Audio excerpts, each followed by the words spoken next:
ரெடியாக இருக்கேன்.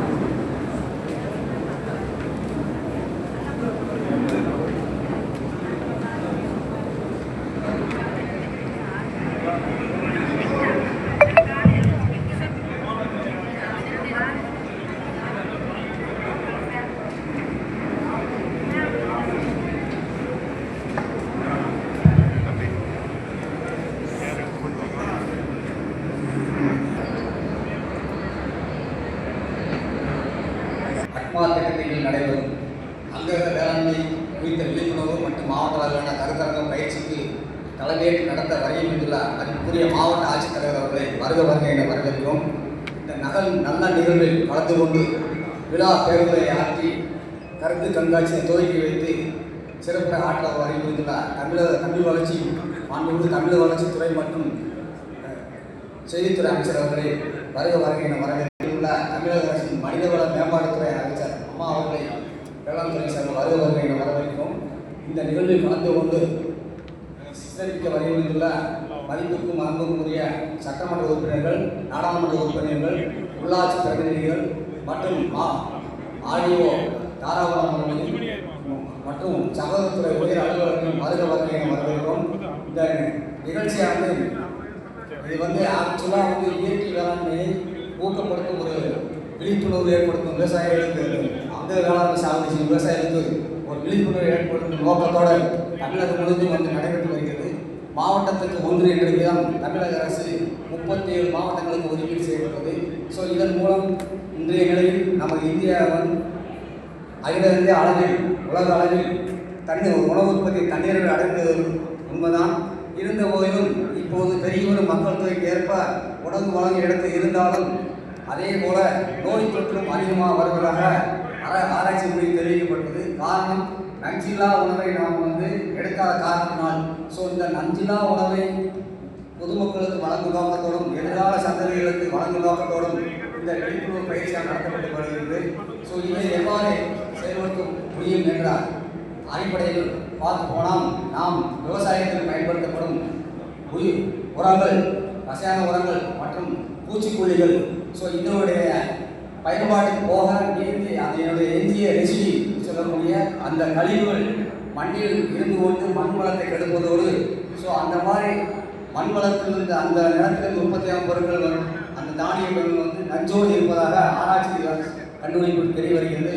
ஸோ இதை தவிர்க்கும் பொருட்டாக நாம் முன்னோர்கள் கடைபிடித்த இந்த இயற்கை வேளாண்மை முறையில் நாம் அதை செயல்படுத்த வேண்டும் என்ற நோக்கத்தை அடிப்படையில் அடிப்படை ஆதாரமான மண்ணீர் காக்கும் என்ற ஒரு திட்டத்தை மாண்புமிகு வேளாண் துறை அமைச்சர் அவர்கள் 2023-24 ஆண்டு தமிழக வேளாண் பட்ஜெட்டில் அறிவிப்பு இணங்க தற்போது நடைபெற்று வருகிறது. இதில் மெயின் நோக்கம் என்னவென்றால் இயற்கை உரங்களை விவசாயம் பயன்படுத்த வேண்டும். அதற்கு தேவையான தக்கக்கூண்டு மற்றும் சணப்பு விதைகளை விவசாயிகளுக்கு மானியங்களில் வழங்கி வருகிறது. ஸோ அதோட மண் நம்மளுடைய பயிர் கழிவுகள் ப்ளஸ் மாட்டுடைய கழிவுகளை உரமாக்கி திருப்பி வயலுக்கு இடும் மண்புழு உரம் படுகையை விவசாயிகள் வழங்கி அதன் மூலம் மண்புழு உரம் தயாரிக்கிறதுக்கு தேவையான உபகரணங்களை அரசு வழங்கி வருகிறது. மேலும் பயிர் பாதுகாப்பில் பூச்சிக்கொல்லி மருந்துடைய தாக்கம் அதிகமாக இருப்பதால் அதை தடுப்பதற்காக இயற்கை பூச்சி விரட்டிகளை நாம் உற்பத்தி செய்து விவசாயிகள் வழங்குவது பொருட்டு 20 பேர் கொண்ட குழுவை உருவாக்கி அந்த குழுவுக்கு அரசு 1 லட்சம் மானியத்தை வழங்கி வருகிறது. ஸோ இந்த நம்ம மாவட்டத்துக்கு 2 குழுக்கள் தேர்வு செய்ய அனுமதி வழங்கப்பட்டுள்ளது. ஒரு குழுக்கு 1 லட்சம். இதன் மூலம் அவர்கள் தேவையான அந்த இயற்கை பூச்சி விரட்டி தயாரிக்க தேவையான நூற்றி ஆறாவதோட ப்ளஸ் அவங்களுடைய அந்த இதை கூடாது இயந்திரங்கள் வாங்குவதற்கான ஏற்பாடுகளை அரசு வழங்கியுள்ளது. ஸோ அதே போல் இந்த இயற்கை பூச்சி விரட்டிகளுக்கு தேவையான மூலப்பொருளான இந்த தாவர செடிகளான நொச்சி ஆடாதோட இதெல்லாம் முன்னோர் பயன்படுத்திய செடிகள் இப்பொழுது காலச்சூழலில் அழிந்து போனதை திரும்ப அதை மறுசுழற்சியில் கொண்டு நம்மளுடைய அரசு பண்ணைகளை உற்பத்தி செய்து ஒரு விவசாயிக்கு ஒரு 5 கன்றுகள் என்ற வீதம் இலவசமாக வழங்கப்பட்டு வருகிறது. அந்த செடியில் கிடைக்கும் இளந்தலைகளை நீங்கள் அரைத்து சாகும் பயிர்களுக்கு தெளிக்கும் பொழுது பூச்சிகள் கட்டுப்படுத்தப்படலாம். இயற்கையாகவே பயிர் ஆரோக்கியமாக வருவதாக ஆராய்ச்சி மொழி தெரிவிக்கப்பட்டது. அதே நேரத்தில் பொட்டாஸ் தவிர்ப்பதற்காக பொட்டாஸ் மொபிலைசிங் பாக்டீரியா என்ற திரவ உயிரினங்களும் இப்போது அரசு நமது அவிநாசி உர உற்பத்தி போய் தயாரிப்பு விவசாயிகளுக்கு வழங்கப்பட்டு வருகிறது. இது எல்லாமே 50% மானியங்கள் வழங்கப்பட்டு வருகிறது. ஸோ நடப்பாண்டில் நமது தமிழ்நாடு அரசு வந்து இந்த இயற்கை வேளாண்மையை ஊக்கப்படுத்துவதற்காக 45 லட்சம் வந்து ஒதுக்கீடு செய்து நான் சொன்ன இதெல்லாம் வழங்கப்பட்டு வருகிறது. இதை தவிர மத்திய சர்க்காரும் PKV என்ற திட்டத்தின் அடிப்படையில் வந்து ஒரு 54 லட்சம் வந்து ஒதுக்கீடு செய்யப்பட்டது. இதில் என்னன்னா ஆர்கானிக் சர்டிஃபிகேஷன் பண்ணக்கூடிய விவசாயிகளுக்கு வந்து அந்த சர்டிஃபிகேஷன் வாங்குறது மிகவும் கடினம். 20,000 செலவணும். இதெல்லாம் குறைச்சி அரசாங்கமே மானியத்தில் ஏற்றுக்கிட்டு உங்களுக்கு வந்து இலவசமாக வழங்குறது. அந்த குழு கொண்ட ஒரு 20 பேர் கொண்ட குழுவோ இது மாதிரி வழங்கும் பட்சத்தில் அந்த பணம் வந்து வழங்கப்படுகிறது. அப்போ அந்த ஆர்கானிக் சர்டிஃபிகேஷன் இருந்தால் நீங்கள் எங்கே வேணாலும் வணிகம் செய்யலாம். உங்கள் பொருளுக்கு ஒரு உத்தரவாதம் கிடைக்கும். இல்லைன்னா எல்லாரும் சொல்கிற மாதிரி நீங்கள் என்ன ஆர்கானிக் சர்டிஃபிகேஷன் விளைவிக்க போகணும்னா அதுக்கு என்ன ஆதாரம் கேட்பார்கள்.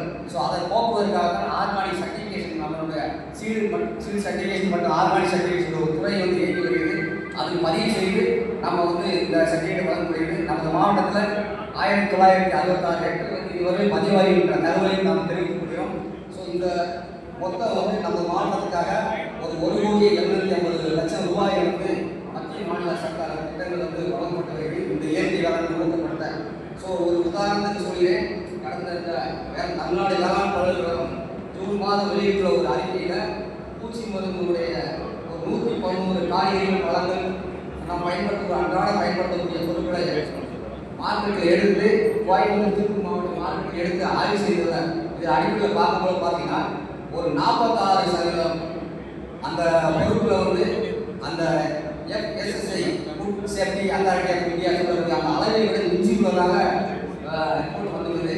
அதுலேயும் என்ன பார்த்தீங்கன்னா ஆர்கோனோபாஸ்பேட் அண்டு டைரேட்ஸ் அதே சிந்தடிக் பயிரிட்டாங்க என்ற பூச்சி நச்சு வந்து அந்த அளவு வந்து அதிகமாக இருந்ததாக சொல்கிறார்கள். மற்றொன்று நம்முடைய சில்லிஸ் அதாவது பச்சை மிளகாய் மற்றும் வெண்டைக்காய் இதில் அதில் அனலைஸ் பண்ண பார்த்தீங்கன்னா 0.01 மில்லிகிராம் ஒரு கிலோ என்ற அளவில் இருக்க வேண்டும். ஆனால் நம்ம மார்க்கெட் இருக்கிற சேம்பிளில் பார்க்கும்போது 0.0 மில்லிகிராம் கேஜி என்ற அளவில் அதிகமாக இருக்குது. அதே போல் இதில் நம்ம வெண்டைக்காயில் பார்த்தீங்கன்னா 0.01 மில்லிகிராம் இருப்பாங்க 0.10.11 மில்லிகிராம் என்ற அளவில் அதிகமாக இருக்கிறது.